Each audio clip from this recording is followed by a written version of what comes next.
Hello guys, എല്ലാവർക്കും ഇഷ്ടം മാത്രം പുത്തൻ പ്രൊമോ വിശേഷങ്ങളിലേക്ക് സ്വാഗതം.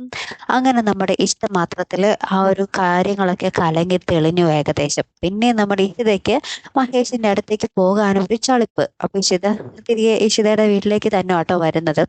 അപ്പൊ അവിടെ നമ്മുടെ അമ്മയും അച്ഛനൊക്കെ ഭയങ്കര സന്തോഷമായി. ഇഷിതയുടെ ആ ഒരു നിരപരാധിത്വം തെളിഞ്ഞല്ലോ. പിന്നീട് നമ്മുടെ ഇഷിതയുടെ അമ്മ പോയി മഹേഷിന്റെ അമ്മേനെ കണ്ട് രണ്ടെണ്ണമൊക്കെ പറയുന്നുണ്ട് കേട്ടോ. നിങ്ങൾ എന്തായിരുന്നു എന്റെ മോളെ പറ്റി പറഞ്ഞുകൊണ്ട് നടന്നേ എന്നൊക്കെ പറഞ്ഞ് ഇങ്ങനെ കുറെ പറയുന്നൊക്കെ ഉണ്ട്. തിരിച്ച് മഹേഷിന്റെ അമ്മ ഇഷിതയുടെ അമ്മയോട് സോറിയൊക്കെ പറയുന്നുണ്ട് കേട്ടോ. അതിന് പിന്നാലെ നമുക്ക് കാണുവാൻ സാധിക്കുന്നത് മഹേഷ് ഇങ്ങനെ പറയുന്നുണ്ട്, ഒരു സ്ഥലത്തെന്റെ പെങ്ങൾ, ഒരു സ്ഥലത്തെന്റെ ഭാര്യ, ഞാൻ എന്ത് ചെയ്യും എന്നൊക്കെ പറഞ്ഞ് ഇങ്ങനെ ആകപ്പാട് ധർമ്മസങ്കടത്തിൽ നിൽക്കുവാണേ. അപ്പുറത്ത് നമ്മുടെ ഇഷിതയോട് പറയുന്നുണ്ട്, നിനക്ക് ഒരു തവണ കൂടി മഹേഷിനോട് ക്ഷമിച്ചൂടെ? നീ ഒന്ന് ആലോചിച്ച് നോക്കിയേ, ഒന്ന് തല കുനിച്ചാൽ നിനക്ക് മഹേഷിനൊപ്പം വീണ്ടും സന്തോഷമായിട്ട് ജീവിക്കാം എന്ന് പറയുന്നതും കാണാം. ഇഷിത മഹേഷിനെ കാണാൻ പോകുന്നതും കാണാട്ടോ. അപ്പൊ എന്തായാലും നമുക്ക് പ്രേക്ഷകർക്ക് ഒരു പുതു പ്രതീക്ഷ തന്നെയാണല്ലേ.